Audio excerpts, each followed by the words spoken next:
This is Joy News Prime. No. Thank you for joining us on Joy News Prime. You're on Joy News on Multi TV from wherever you're watching in the world. This is Ghana's most comprehensive 2 hours of television news, and my name is Israelite. Coming up, energy crisis worsens with just about 2 months to the end of the year deadline for resolution of the problem. We'll tell you what the challenge is. 3 victims of accidents involving Flagstaff House workers at Akwaje Insurgent still on admission for injuries sustained after a cargo truck rammed into a bus from the presidency. Doctors at Kolibu Teaching Hospital begin treatment for 14-year-old patient denied medical care because her parents opted to seek spiritual help. And in business tonight, High Court judge implicated in judicial corruption scandal again fails to appear before committee probing the allegations against him and his colleagues, despite newspaper publications inviting him.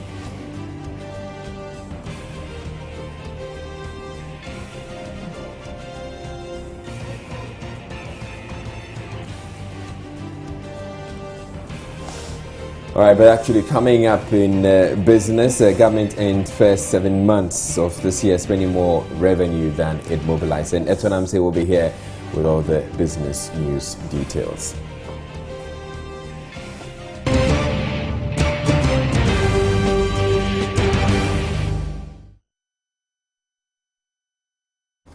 Now, very first story, 15 staff of the presidency sustained minor injuries after their bus was involved in an accident in Accra on Thursday morning. An eyewitness account suggests a truck rear-ended the bus. Commander of the Cantonment MTTD, ASP John Iria, told Joy News the presidential staff bus driver escaped unhurt, but the truck driver sustained an injury on the cheek. According to the police, the accident occurred around 7:45 a.m. Thursday. An eyewitness told Joy News that within 30 minutes, the accident vehicles were told to make way for traffic. Joy News caught up with some of the victims at the police hospital seeking medical attention. They declined to speak on camera, but most sustained only minor injuries. The team proceeded to the Cantonment Motor Traffic and Transport Department, where the DAF truck was impounded. Speaking of camera, the commander in charge, ASP John Area, told Joy News the presidential staff bus was heading towards the State House from the Flagstaff House, while the DAF truck was also traveling from the Canadian Embassy towards the 37 Military Hospital direction when the incident occurred. According to him, the command was only able to take statement from the truck driver, who claimed his brakes failed him. The bus driver has not yet issued his statement. He had to be rushed from the scene to receive treatment at the hospital. ASP Area concluded that the presidential staff bus had been taken to the DVLA for insurers to ascertain the level of damage to enable them to release it for immediate use, since it was urgently needed. Well, the very latest we're getting on the accident is that 3 of those on the bus are on admission at the police hospital and are being treated for injuries sustained in the crash. Of the 3, 1 is bleeding from the nose, the other has a neck fracture, whilst the third has a deep cut on the arm. Elsewhere, the family of a man who was killed during a protest at Millennium City in Kaswa is demanding justice. Michael Asare Ado was killed when a protest to demand a stop to a demolition of houses in the area turned violent. Though the Ghana police and military police are investigating the case, the family says if justice is not served anytime soon, they will seek redress in the courts. Michael Asare Dako was a lively young man who rushed to the site of the demolition exercise to join protest against the razing down of homes in the area. He met his untimely death when a bullet apparently fired from the gun of one of the military personnel deployed to the area to keep the peace hit him in the head. According to his family, it has been 7 weeks since the incident, and they are yet to hear the outcome of the investigations into the case. Christopher Sefa speaks for the Asare Darkos. Actually, we've heard nothing. We came into the Millennium Police Station here and inquired the way forward, and they said the case has been handed to the police headquarters. And we tried to go there to consult them and see how far with the case, and nothing were explained to us then. So what exactly do you want? As of now, we want justice to prevail. Since a soldier man shot him, we haven't heard anything. So we want the law court, to make sure that justice is being done. Why are you threatening to drag anybody to court? Yeah, we are looking forward, and if something does not happen, we're gonna pursue the case to court. If you want to see you in court, who exactly would you want to see? Since the military came out to confirm that indeed 23 men were sent here, the military, because he was shot by a military. We hope that if the case is being pushed to court, the justice will be done. The military, however, says it will not be rushed into coming out with the results of their investigative work. Public Affairs Director of the Ghana Armed Forces, Colonel Agrikwashi, who has been speaking to Joy News off camera, says the military has been speaking to the parties involved and will release the results once it is done with its work. Attempts to get a response from the Ghana Police Service proved futile, as the commander, who was at Millennium City when the incident occurred, has been transferred to a different post. Though calm has returned to the area, residents say they still live in fear. For Joy News, Derek Sam. Police have arrested 2 knife-wielding men who went on the rampage in Accra, stabbing people at the Kwame Nkrumah Circle area. The incident caused a lot of chaos as people fled from the attackers. Joy News' Fred Smith was there and now joins me on the line with more. Good evening to you, Fred. What more can you tell us about this incident?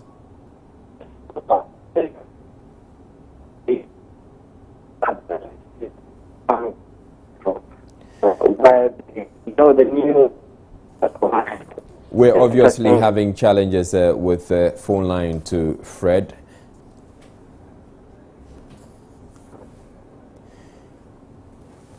We'll get back to Fred when the line is a lot better. All right, let's just get back onto the phone lines now and try. Good evening to you, Fred.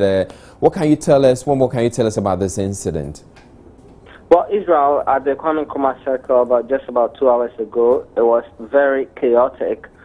Those who are close from work and trying to head home, traders who were around the area, all running for their lives because 2 men, believed to be Nigerians, who had been fighting amongst themselves, they both had knives with them, were stabbing each other, and so the 2 of them had stabbed each other with blood flowing through their faces, and after the fight was almost over, anybody they saw, they were stabbing them, and several people, I'm told, were injured. I personally saw 2 people who were injured, who had been stabbed with blood in their faces.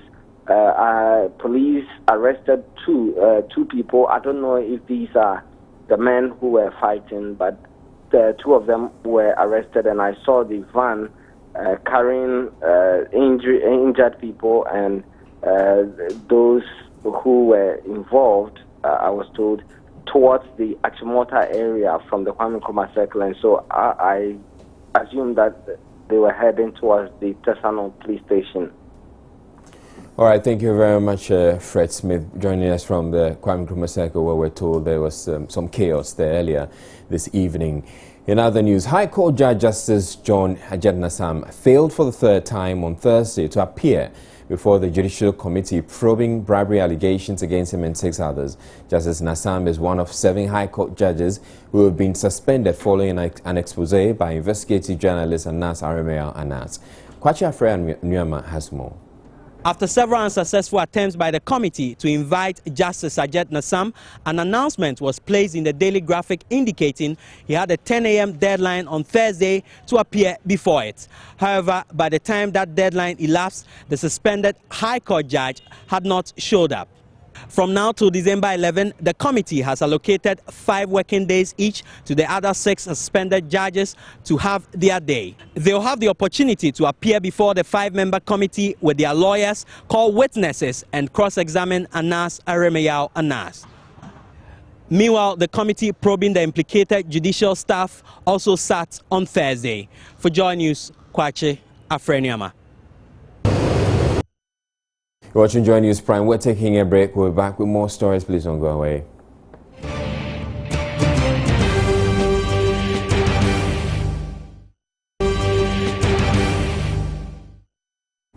Watching Joy News Prime. Now to the rest of our stories. Joy News has learned there's been a significant deterioration in the country's power supply situation in the last 48 hours, resulting in extensive power outages in many parts of the country.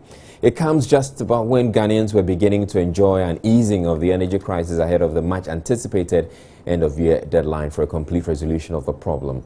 The latest deterioration is being blamed on the unavailability of gas to power the country's thermal plant. Francis Abano of the Energy Desk joins me in the studio more on the situation. Good evening to you, Francis. Good evening, Israel. Right, so how bad is the situation? Well, Israel, we know that up until the last 48 hours, Ghanaians, across the country, were enjoying a relative ease in the power crisis that we had. But it looks as if things have really gone bad in the last 48 hours, especially with Accra and Kumasi and the amount of load that is being shed. As of this morning, we learned from the Electricity Company of Ghana that they were asked to shed as much as 590 megawatts of power. That means most parts of Accra and Kumasi will feel a significant loss of power over the past 12 hours from 6 a.m. to 6 p.m. And we're learning the situation hasn't changed. Into tomorrow morning, it will still stay the same. Right, so the understanding we're getting that it has to do with the unavailability of gas. Can you explain why this becomes a problem? Yes, because we know that most of our thermal plants in the country are fueled by the gas we get from Nigeria and also from the Atobo gas plants, the Ghana gas that we get. We're learning that there's a shortage from both ends. For Nigeria, we're learning that there have been some issues with the amount of gas that's coming in into the country. We're learning that the levels are hovering something about 50 million standard cubic feet of gas. But the issue is not even about the amount, but it's about the pressure that comes with the gas. It needs to be at a certain level so we get the power that we need into our systems. That's the problem. That's problem number one. Problem number two is with Ghana Gas. They've had some issues just yesterday. They said that there was some power problem.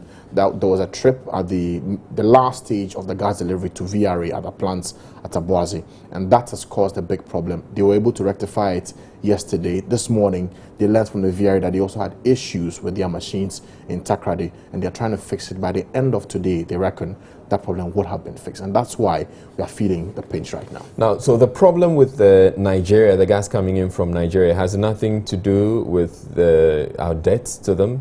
Well, that's not what we've picked up. From our sources, they're saying that it mostly has to do with the pressure. We're learning, and this is something that's quite controversial. We're trying to get some confirmation for it. We learned that as far back as Saturday, NGAS had their own issues with one of their fuses for the pipeline, and so the gas supply went down significantly, and between Saturday and now there's been a push of the gas to ramp up to a certain level, and it's still not at the optimal level we require, but with time we're learning that it will get better. Right. How are the authorities managing the problem we're having at the moment? Well, we're learning that today there's been a meeting.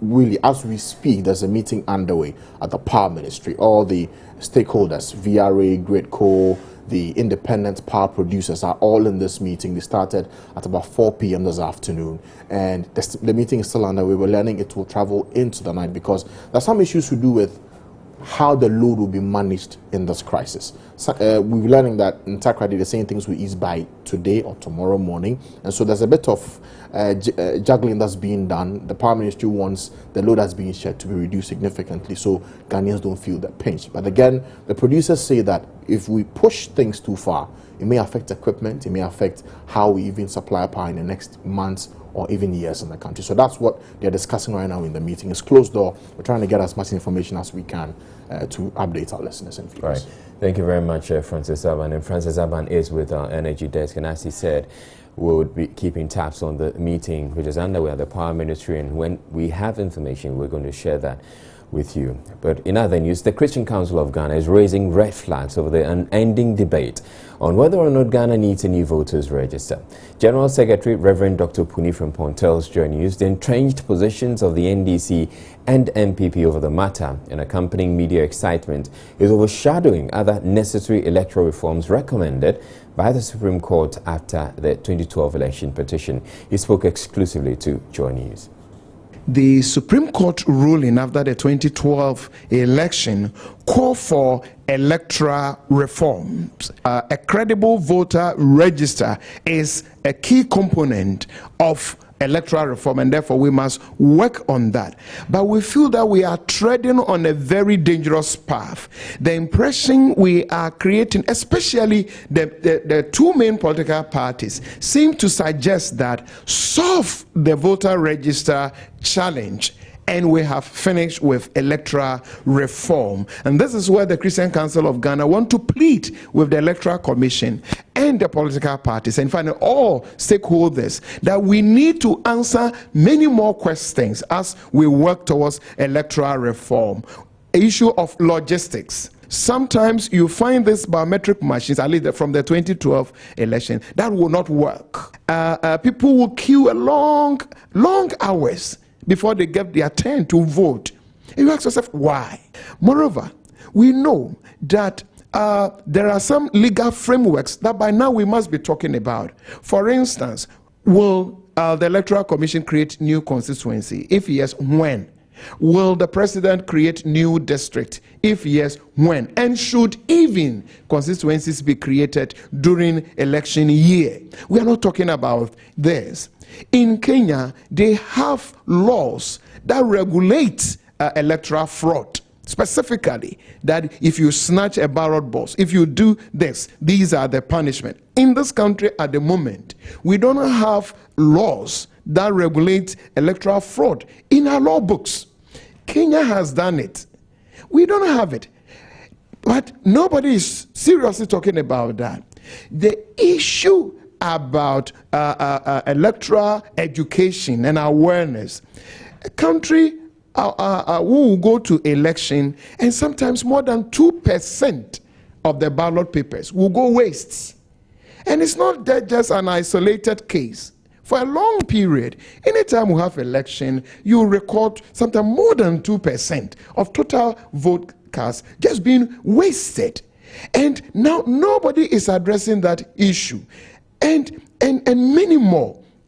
So we are saying that in as much as the voter register challenge is very important, and we are not playing down on that, we should not create impression that that is the only challenge confronting our electoral system. Let us equally address all. If you don't do that, middle of next year, we will realize that other issues that we have not attended to will also raise their heads. And if we don't take it, they may create unnecessary tension for us. So as we prepare for 2016, we want to plead with Electoral Commission, the various parties, civil society, other stakeholders, our donor partners, that let us bring on the table other electoral issues that equally must attract attention in terms of electoral reforms. A 63-year-old veterinary officer has been arrested for operating an illegal abortion clinic at Ava-Heavy in the Akachi North district of the Volta region. Volta region correspondent Ivy Setoji joins us on the phone with more. Good evening to you, Ivy. Good evening, Israel. Tell us more about the operations of this man. Well, this man, according to what we were told, operates mostly on market days. That is a best heavy market days in the district. And so this market days, he has these young girls, young ladies, women coming to him for this process, abortion. And then when you see the house or the facility, it's so filthy. The place doesn't look like a clinic. The place is so bushy. I really don't know how to describe it. And so people do come there for abortion, especially young ladies. And this man looks so sick.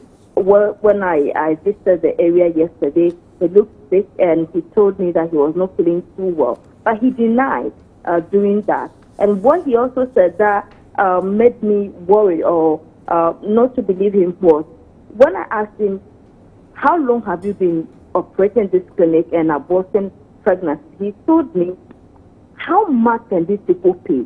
Do they even have the money? They don't even have the money anytime they come. That was the answer he gave. And I quickly asked him, so you do abort people's pregnancies? And then he kept quiet. So this is what is happening. And so the health director in that area, Dr. Sino, and the DCE for Akati James Dunu went there, and then police also came for the man. So now he's out of the police custody. I don't know whether it is because of his health, but right now, people in his area, residents, don't know where he is right now. But for now, he's no more out of the police custody.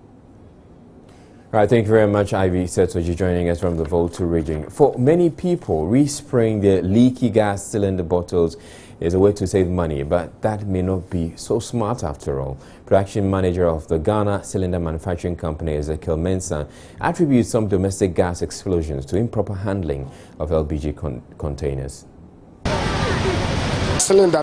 We have cylinders from China, and we have those from Sigma and GCMC. With an increasing number of people using liquefied petroleum gas domestically, the market for everything from burners to cylinder bottles has boomed, and so has the choice of the gas filling point. However, ensuring that safety precautions are observed remains a big challenge. Some users refuse to get rid of leaky gas cylinder bottles. If there is leakage, you advise the customer to do what? To change the valve. But if it is so bad that maybe the cylinder is weakened, you just have to collect it, or you tell the customer to send it away. Some do leave, some not. That presents a problem, a disaster waiting to happen. Every cylinder that comes to the for refilling must be tested, especially pressure testing, to ensure it can withhold the design pressure. So when you bring your cylinder and you realize that there's fault, try to we'll repair it for you. In fact, sometimes the customers will be quarreling with us, but we insist on the right thing. We try to refurbish the cylinder. Some of the repair work can be done immediately. Some too, we need to take a day or two, because you need to go through the process, especially when you subject the cylinder to a welding work, sort of a leakage and repair. If you touch with fire, then it needs to go through the system again, like you producing the new cylinder, so that you ensure that it's thoroughly tested. For some users, having a rusty bottle is more about looks than safety. For them, respraying the bottle is the logical solution, but that usually compounds the problem. The respraying of a cylinder is, in fact, is the most dangerous, because we have it's not oil paint, ordinary paint that we use on the market, like what we use to spray cars, is what we use to spray cylinder, because of the chemical nature of the LPG. With the influx of various cylinder bottles onto the market, it is quite common to find cylinders without any manufacturer's information on them. That also means it's difficult to tell the specifications they are made to. Every cylinder, for instance, generally should have the country of origin, should have the name of the manufacturer, you should have test pressure written on it, you should have the capacity, the cylinder capacity written on it. You should also have a type of gas it can contain. You should have the net weight of the cylinder. That will inform you about the quantity of the gas. When you get to the filling station, you will not be cheated. You see the manufacturing date on it, but it doesn't necessarily mean that the manufacturing date from 10 years after the manufacturing date, you have to discard the cylinder. What it means that when you start using the gas itself, maybe the first day you introduce gas into it, then after 10 years, continue usage, you need to discard the cylinder. Yeah, but we advise from, as we've been, the experience tells us that it's really important to bring it 5 years to be tested before even the 10 years lifespan expiration. Some ingenious users improvise with stones and other types of weights to keep the regulators in place, but production manager of the Ghana Cylinder Manufacturing Company, Ezekiel Mensah, says that is not very clever. You will not go and buy a cylinder and you will be asked to put a stone on it, or we don't sell the cylinders together with stones. That means that there's a problem over there which needs to be addressed. Most of the time these things happen because there are leakages. either caused by the washer or the rubber seal in the valve of the cylinder. Sometimes it is the gripping of the regulator to the valve on the cylinder, and that is the problem. If the gripping loses the strength, it cannot grip the valve very well, and that will cause the regulator leakage. 94 cadet officers have been commissioned into the Ghana Armed Forces. Reviewing officer for the parade, President John Dramani Mahama, who is also Commander-in-Chief of the Ghana Armed Forces, urged them to be well prepared to deal with sophisticated criminal activities. Julius Abagi has more. Our world faces new threats to our general safety and security. Many non-state actors have managed to obtain sophisticated and lethal weaponry and are able to attack and terrorize innocent citizens of nation-states in which they operate. Suicide bombers, car bombs are detonated in densely populated centers, killing and maiming many. These are new forms of threats to our common security we must train and prepare to confront. We stand in solidarity with nations that are affected by terrorism because the threat to their safety is a threat to our common security. Our armed forces continue to be a symbol of patriotism and selfless service to one's nation. We need a conscious revival of the spirit of patriotism and loyalty in our nation. These are the attributes that will make our nation great and strong.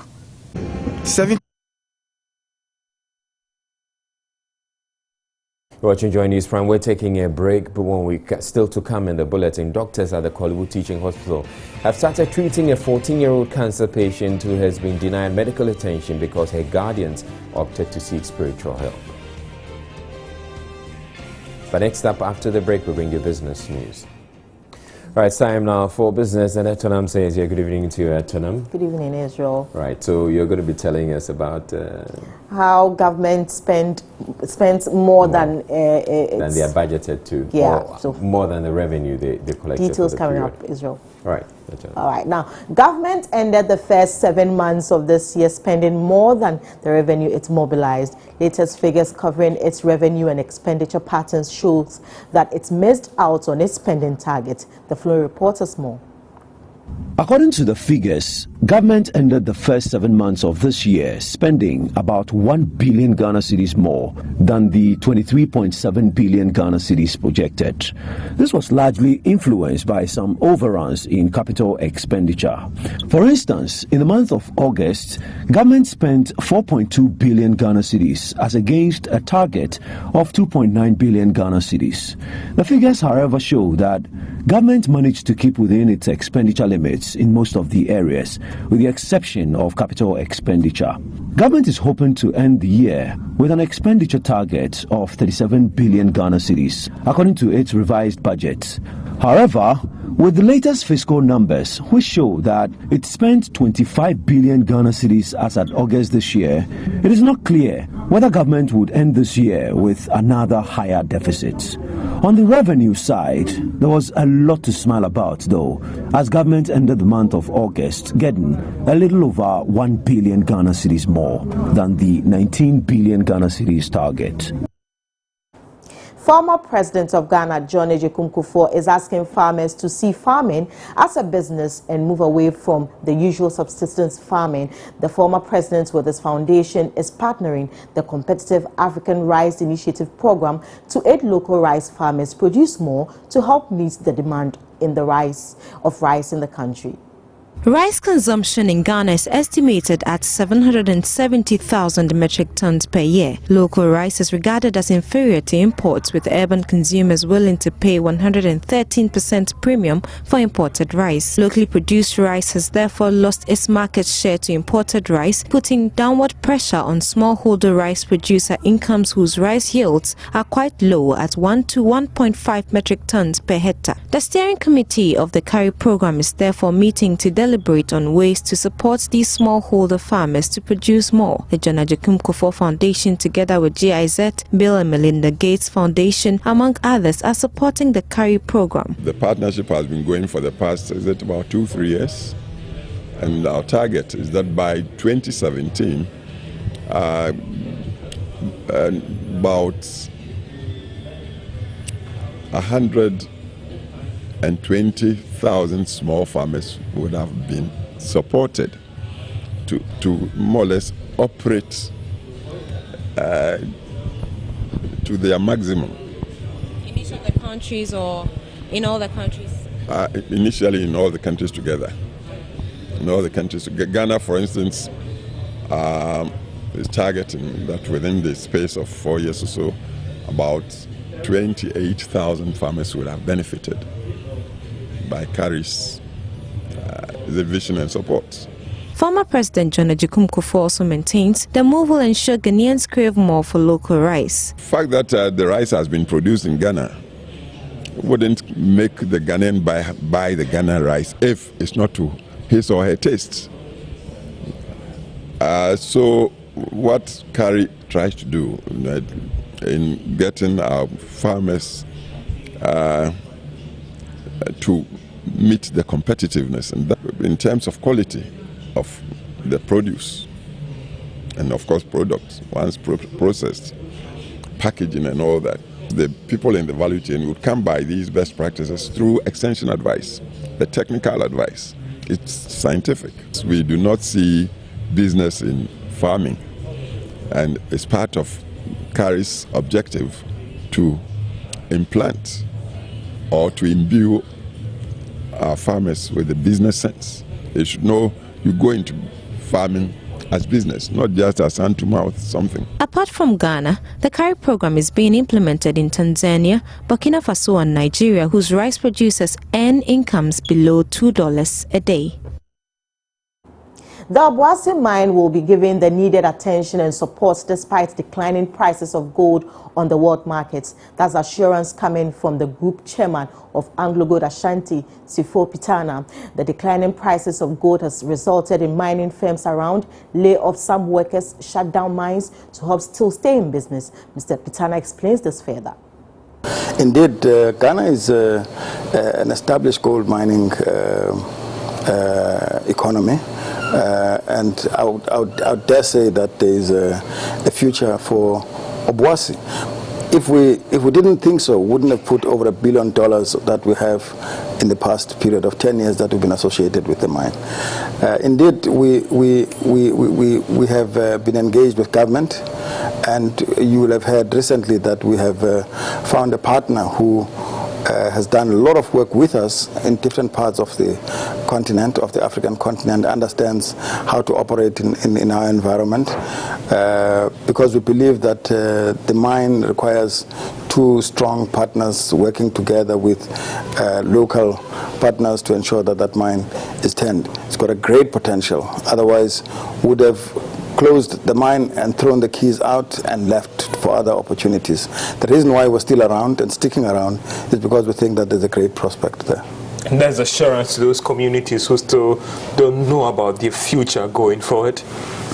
Well, we have had a very extensive engagement with the community, from labor to people who live in the vicinity of the mine, the traditional leaders, political leadership, government, and others. There is a general understanding of what we're trying to do there and how we reposition the Obuasi mine to be a sustainable, high-grade, first-class mining operation. We think that it's possible to do it. If we didn't think so, we wouldn't be around. Most banks are still lacking in improving interaction with their customers. This forms part of findings by the research wing of consulting firm Nest of Ideas as it gears up to release its customer affairs survey on Monday. The survey tracks customer service experiences over a period of time from the sample size of 2,000 bank customers, but generally banks seem to have improved on their approach to customer service compared to last year. Margaret Techi Micah is CEO of Nest Ideas Consulting. Because of the strides that those banks have made, I would say that there's been some improvement, but it could be better. There is still a lot of room for improvement. The reason being that all the banks have the beautiful ambience. If you look at the survey, you would see that they are really comparing neck to neck when it comes to the ambience, the external environment, the internal environment. But the interaction, which is really our source of concern, the interaction with the customer. Customer walks in and bank staff are disinterested. You would also find that some of the people are busy making phone calls, private phone calls, or there are interruptions from their colleagues, which was also in the findings we've had last year, where you could see people were interrupting customer interactions without asking permission. So there's still room for improvement, I would say.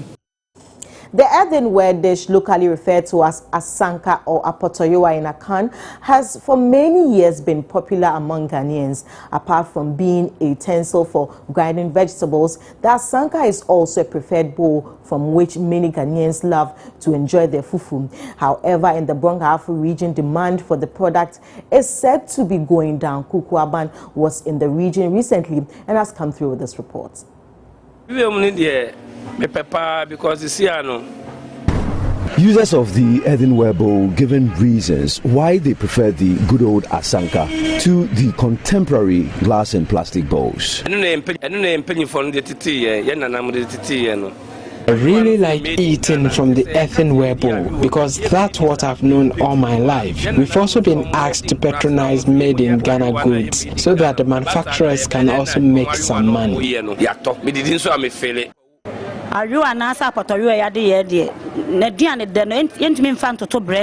Using the earthenware bowl in mashing vegetables for stew and soup preparations brings out the best taste. The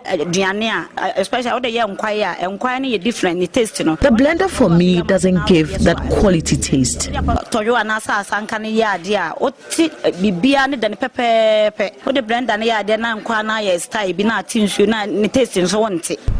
In spite of this, traders in Tanoso in the Barima region are unhappy. This is because sales have reduced drastically. And this is the center of the earthenware. As you can see, there are lots of them here. And I'm told the pack of 3 like this is going for 5 Ghana cedis. I'm not too sure how much it costs in Accra, but I'm here at Tanoso in the Barima region, and the area is bustling with activity. Lining the roadside are lots of sellers of earthenware dishes. I can see the brown and black dishes piled high up under the sheds.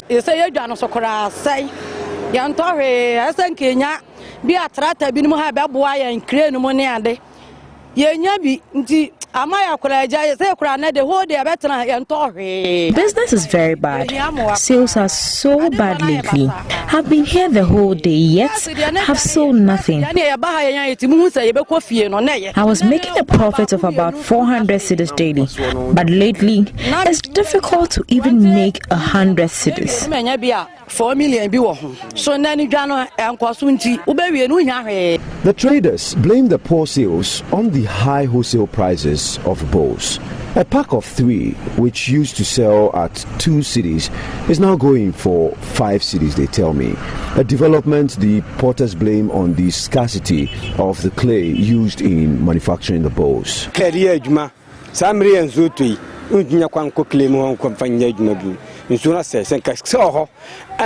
Now that it's raining, it's very difficult for us to get the clay, which is the raw material for our work. If there were means of easy excavation and storage, we could have saved some quantity for use in times like this.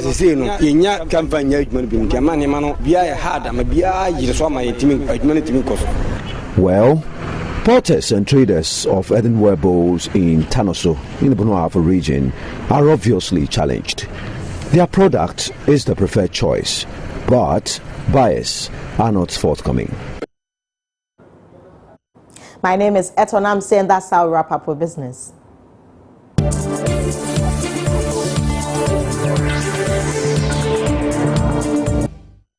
Welcome back to Joy News Prime. Now, doctors at the Kolebu Teaching Hospital have started treating a 14-year-old cancer patient who has been denied medical attention because her guardians opted to seek spiritual help.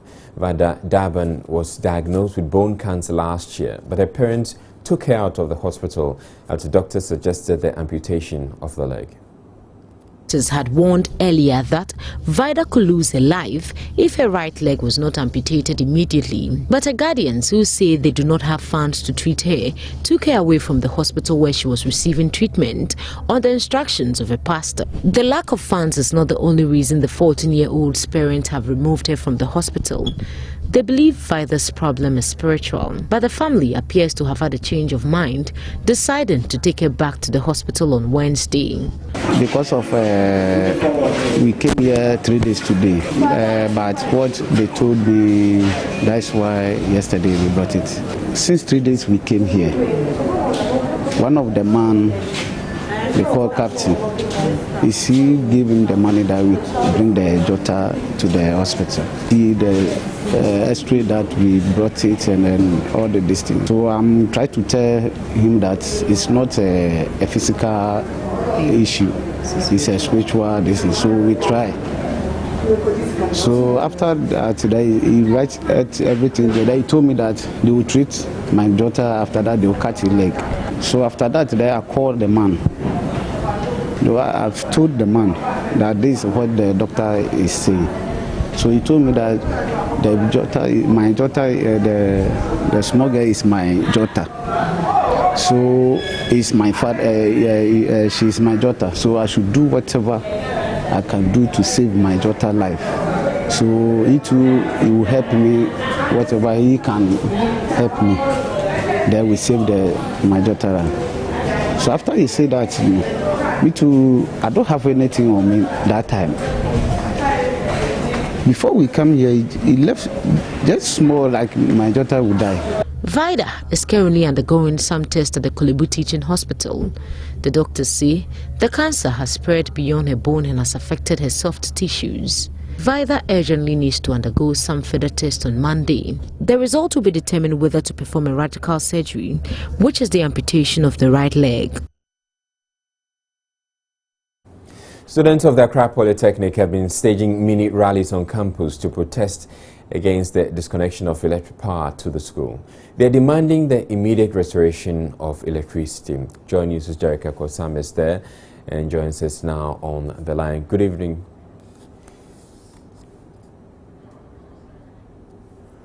All right, apparently we do not have a call yet on the line, but those are pictures you can see of the darkness at the Accra Polytechnic.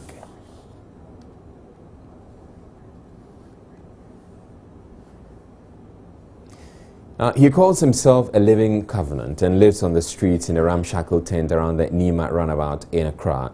Some believe he's insane, but many others go to his aid to him for spiritual guidance on a daily basis. Joy News' Emefa Ewenam Etiamwa Eli has more on this mysterious man and some of those who believe in his spiritual prowess. Are you able to share with us what exactly you consulted him on? One day I approached him and I said, Chairman, a friend of mine has misplaced his money. The money is worth about 50,000 Ghana cedis. And he said, okay, no problem. He is going to charge me for 150 Ghana cedis. If I'm able to pay for the 150 Ghana cedis, then he will tell me what to do. And I said, okay, Chairman, then I'll organize and get you the 150 Ghana cedis. 2 weeks later, I brought him the 150 Ghana cedis. And he told me, okay, I should go. In 3 days' time, the person will call me and tell me, yes, he has found the money in his room. And lo and behold, it happened. One of your clients has given me testimony of how helpful you have been to him. Who are you? Who is Chairman? Well, my name is Living Covenant, Oli Michael Alabamichi Balogu. I'm a military personnel. I was given birth to the United Kingdom by Living Covenant Shehu Barama and Erelu Fernandez. She's at Ruga right now. She's my mother. I'm here in my motherland, Ghana, to assist in eradicating all these, how do I call it, bad habits in this country. Tell me, growing up as a young child and eventually ending up in this street, where did you grow up, in the UK or here in Ghana? I was given birth to the United Kingdom. And from United Kingdom, I came to Federal Republic of Benin, Cotonou, Port Nouveau. Before I got in here, before the election, I came in here because of John Dramani Mahama and the rest of them. You came here because of John Dramani Mahama. Why? What exactly? Because my living covenant royal household. What does that relationship mean? My mother gave birth to him. Oh, okay. As in a spiritual relationship or physically? Physically, spiritually. The mother who gave birth to you is the same mother who gave birth to John Dramani Mahama. So you came here to do what to him? To assist him, because you know when the election comes up, many things happen all over the world. To eradicating all these armed robbers, to eradicating all these bad things. They will not know the kind of person I am. Just see me on the street, lying down. But the NDLA and the rest of the military will be in assistance. Many have been arrested earlier before daybreak this morning. Did you contribute in any way to his winning of the election? Inshallah. By doing this is a campaign for him.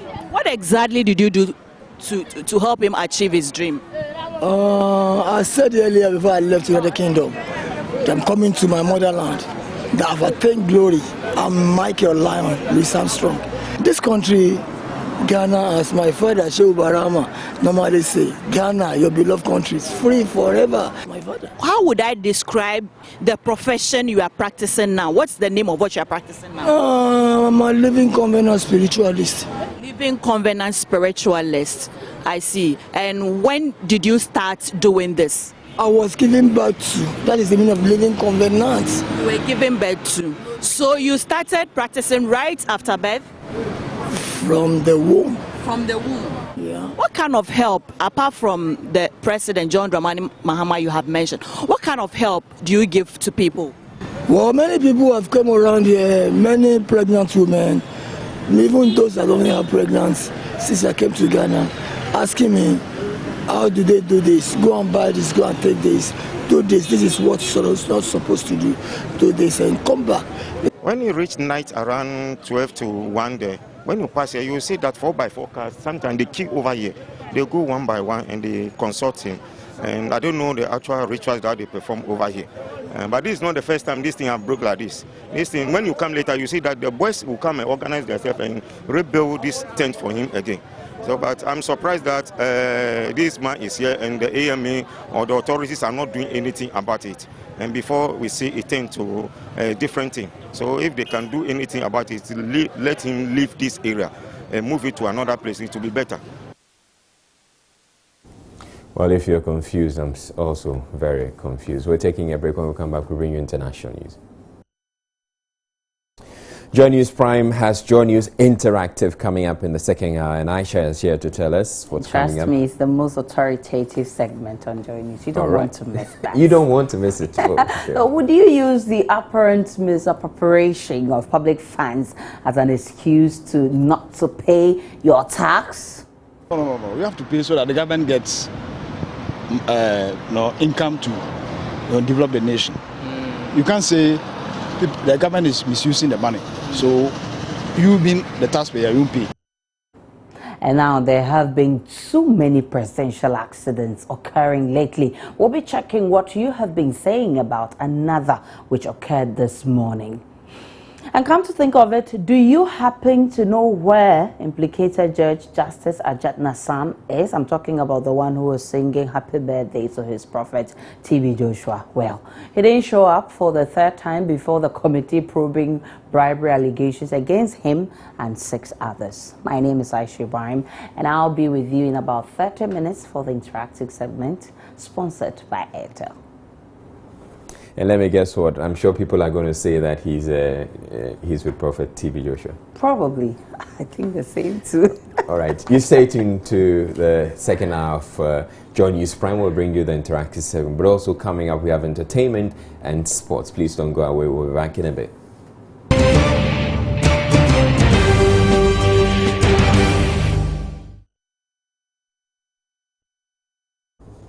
All right, this is Joy News Prime. Time now for a recap of our top stories. The energy crisis worsens with just about 2 months to the end of year deadline for resolution of the problem. 3 victims of accident involving Flagstaff house workers at Akwaje Interchange still on admission for injuries sustained after a cargo truck rammed into a bus from the presidency. Doctors at Kolebu Teaching Hospital have begun treatment for a 14-year-old patient denied medical care because her parents opted to seek spiritual help. Government has ended the first 7 months of this year spending more than the revenue it mobilized. That was in business news. And High Court judge implicated in judicial corruption scandal again fails to appear before committee probing the allegations against him and his colleagues, despite newspaper publication inviting him.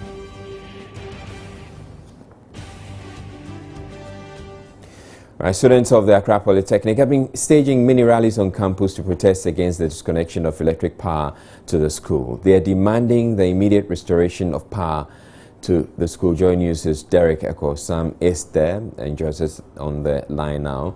Good evening to you, Echo. Is the entire Polytechnic in darkness? We saw some pictures earlier. No, only 2 5-story buildings are in total darkness. They tell me that they owe the electricity company of Ghana some amount of money which hasn't been paid yet, so power supply to the school has been cut. Fortunately for the students, the lecture halls have light because of some power plants that have been turned on, but the hostels on campus have no light. You walk through campus, you realize that most of the students are either in total darkness or they have torchlights and lanterns which they use to see and then do their normal activities. So the entire school is not in darkness because parts of the school which has access to generator are on. So it's just 2 hostels that are off. Now, when you say the students are staging mini rallies, what does it entail? Are they shutting down the school? Explain to us. Well, the students are gathered and they are angry. They say they have been asked to pay 300 Ghana cedis to defray the debt the school owes the ECG. The students tell me they are not willing to pay that because they were not here when the cost was incurred and they don't understand why they should be made to pay. Earlier today, I understand there was a mini demonstration to demand that the lights are turned on. The students also tell me that when the lights go off, the power plants and the hostels are turned on for just 30 minutes, and after that, the generator is turned off. They tell me it's difficult seeing your way through. Visibility is very poor at this time of the night, and if you don't take care, you might slip and fall off the staircase. They tell me some other students have been injured as a result of this. They tell me they have been in this situation for the past few weeks, and so they are demanding that the authorities in the school would also provide alternate source of power for them because they have paid for the service and they need to enjoy as much as they have paid for them. Have the authorities been speaking about this issue at all? Well, as of now, there's no authority. I tried getting some response from the SRC executives here, but they are also mute on the matter. So we'll keep our tabs on, and I'm sure we'll update you as to what exactly happens to the situation here at the Accra Polytechnic. All right, thank you very much, Derek Ekosam, joining us from the Accra Polytechnic campus. Despite the nutritional value and importance of cocoyam to the livelihoods of many smallholder farmers, the crop is giving little attention in Ghana. It has been described as a poor man's crop, though it is a staple for people in many parts of Africa. Joy News' Mahmoud Mohamed Nuruddin highlights cocoyam's potential to change the financial status of farmers.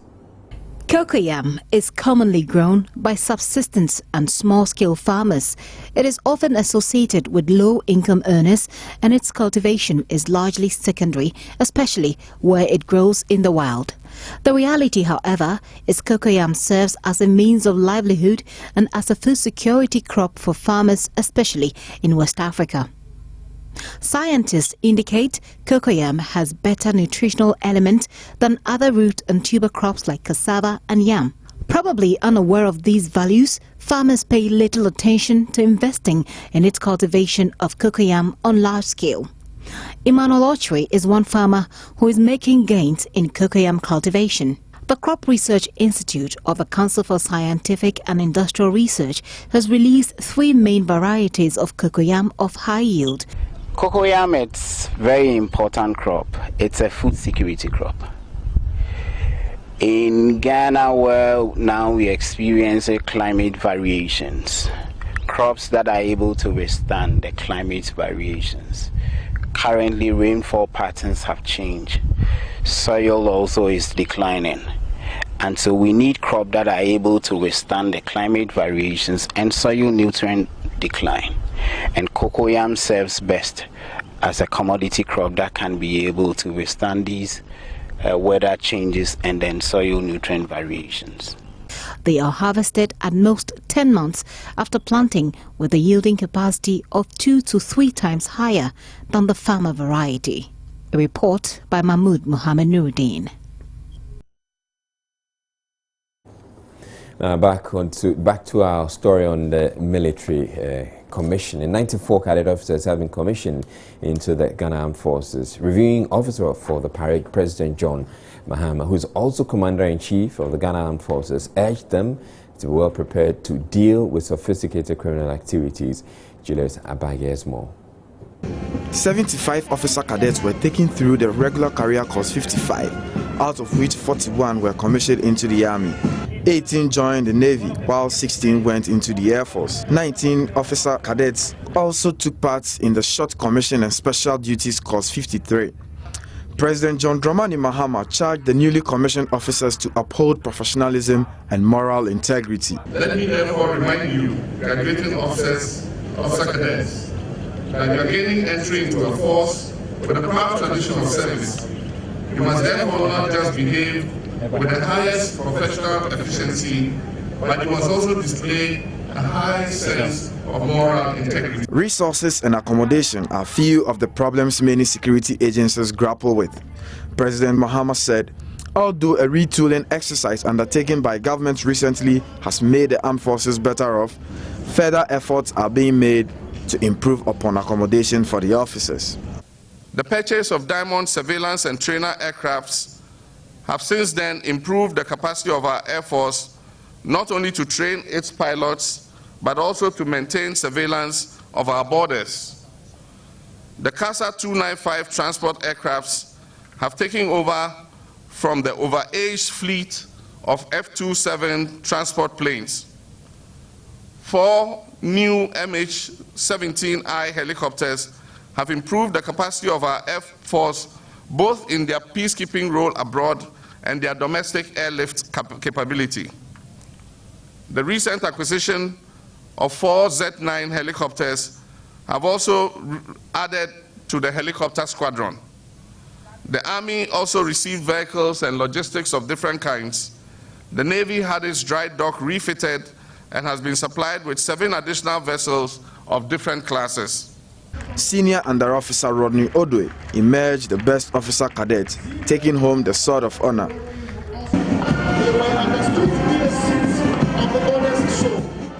We're taking a break. When we come back, it's time for entertainment. And Miss G, yeah, good evening to you, Miss G. Good evening, Easy, baby. How are you? Very well, thank you, Easy. What's coming up on entertainment? A lot coming up. You know, Israel, you know the way that people can begin to compare you to somebody because you do the same things and they think that you guys have similar qualities and all that. Well, yeah, like people say that we look alike, myself and John Dumelo. I thought you were going to say you and I. No, we don't. Because that one is strange, you know. It would have been strange. But, you know, Christabel Eke is an actress, a Ghanaian actress. And for her, lots of people have been saying that she is in competition with Yvonne Nelson. And this thing has come to her several times. And she says, look, I am in no competition with her. In fact, we have different talents and different blessings.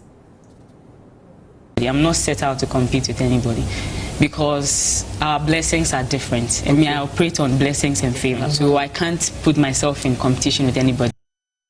I don't know if you've seen a recent picture of Christabel Eke. She's actually stripped of all her hair. Really? Yes, in support of breast cancer.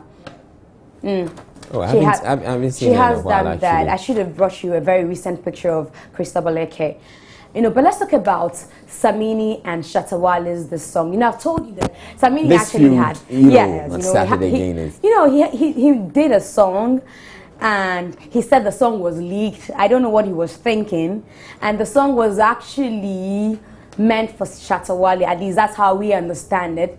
And he's been telling Shatawale a lot of things. He's told Shatawale the fact that, you know, he's giving him now to Bim. You know, Shatawale is always on the neck of Stonebwoy. And, you know, so many things that now he's a big guy. And so he's left him for Stonebwoy to deal with. So Stonebwoy is going to deal with you. Exactly. And Shatawale's manager has been speaking. He says, look, don't claim Stonebwoy. You didn't help the guy when he was starting. You know, Stonebwoy actually used to be with Samini.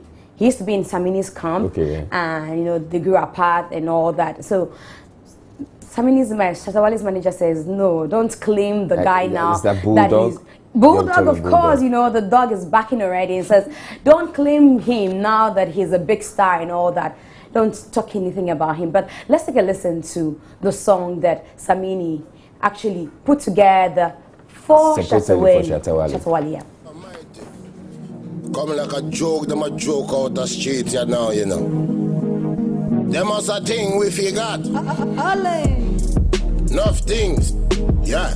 Bring them out of the dark. Let them know something, yeah. High grade with no laugh, mighty.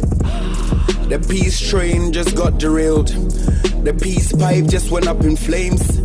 Cause these guys still have some childish games. And I'm about to free minds from shackles and chains. Pats on the back, a round of applause. Now the people gonna know who be the boss. Squats on the park before the marathon. Hats on the ground, you know how far we from. But you know, I'm surprised that Shatter has refused to comment about this. And you know that maybe he's taking his time. He's gonna comment on time. I remember the only response he gave was on Twitter where he said that, look, the title of the song is called "Avex Mad," and he says, you know, "Vex Mad." That's all he said, and he, you know, but Shatter. So Avex Mad, yes. Like I'm angry to the point that I'm like I'm really just letting it out, you know, because I have had enough. So Avex Mad. And Shatawale says, you know, Vex Mad, you know. And, you know, Shatta gave birth, you know, he had a baby boy called Majesty. Yeah. And he says Majesty has changed him totally. So I'm thinking, maybe because of Majesty, Shatta will decide to keep quiet this time around. Because so? It's not the Shatta I know. It's not the Shatta I know. But let's talk about Gordon, who is a Nigerian comedian, and Helen Paul. I don't know, you know of Helen Paul. She was in Ghana. She's been to Ghana a few times. Okay. Helen Paul and Gordon got on stage, and, you know, because they are comedians, decided to, you know, use themselves for their gimmicks, you know, and talk about themselves, and actually jabbing themselves, sort of, you know. And it looks like it didn't go too well with both of them. Oh, really? Exactly. But they knew what they were doing. They knew what they were doing, but it looks like they took it a bit far, and it didn't go too well. And Nigerians have been complaining. It looks like because after that incident, there seems to be bad blood between the two of them. You know, Basket Mouth is a big guy when it comes to Nigerian comedy. Now, they ask him, what do you make of, you know, the seemingly, like, the supposed feud between these two? Gordon and Helen Paul. Now, the issue with that one, I can't be bothered, you know. I don't care. That's the truth. I really don't care. If they want to beat themselves on stage, let them do it. Can you imagine? What did he actually say? He said that, you know, you can trust Basket Mouth. He really, I'm sure he doesn't truly care, you know. That's Basket Mouth. There are two things in this world. You remember that one? A man and a woman. You don't remember that joke? Oh, yeah. Exactly. Yeah. And it goes on and on and on and on. Can you imagine? You know. But let's talk about Chloe and Lamar. You know, Lamar is recovering. And, you know, before he got into the drug or taking the Viagra thing, they too had herbal Viagra and chilling out with $75,000. When I'm so broke here, you know, he and Chloe had actually called off their marriage. They were heading for divorce and going to court and all that. She says she won't divorce him again. Oh, no. Yeah? She's called a lawyer to say, look, put a hold to that, you know, because he's promised me now that he's not doing drugs anymore. Really? And yes. And she believes him. Actually, her siblings are not too happy with that. But her mom, Chris Jenner, you can trust her. She says that's the best thing to do at this point in time, because she thinks that at this point, the guy needs support. You know what I'm thinking? What are you thinking? That if he doesn't survive, you know, everything goes to her. Oh, okay. Yeah, that's what I'm thinking. Okay. But anyway, I saw one headline a lot earlier when the story broke, and somebody was saying Lama couldn't Keep Up with the Kardashians. You know that there was a Keeping Up with the Kardashians. And they have Chloe and Lamar also. You know, they put that on hold when they had their issues. Oh, right. Okay. Actually, you couldn't keep up with them. Keeping up with them is that difficult, you know. Tough one. Yes. But you know, today is Thursday. And as always, it's Throwback Thursday. Yes. So I'm taking you back in time, 2012. When it has nothing to do with me. Thank you. Okay, what did you do in 2012? I was scared for a moment. I was scared for a moment that you had pulled up another surprise. Okay. Another one, but not about you. Okay. In 2012, the NEC bigwigs decided to show us that they knew not how to play just politics, but they knew how to boogie down as well. Let's take a look. Oh, yeah.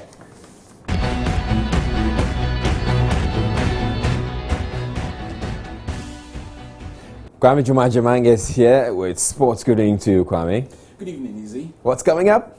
Well, a lot is coming up, and I'm sure you're looking at the scoreboard. Yeah, I was just it's Europa League instead. The Champions League was on Tuesday and Wednesday. Today's Thursday, so we do the Europa League, and we'll be keeping our viewers informed with the latest score lines from the various stadiums. You love ladies football as well. There, and the 20 team are off to Ethiopia to play the Ethiopians. Hopefully, we get to qualify for the World Cup as well. Yeah, you know, I love the game when you bring the two of them together. Yeah, you know, just being fair on the field, and so we'll be seeing some Ethiopians in addition. That's to right. That's right. That's right. All right. So let's begin with the Black Princesses, who are going to be playing Ethiopia in a final, and later that will determine which of these two teams will make it to the Ladies Under 20 World Cup. The Princesses left Accra this morning. We caught up with the chairman of the Princesses Management Committee, Augustine Asante, and he is confident that over 2 legs, the Princesses will prevail.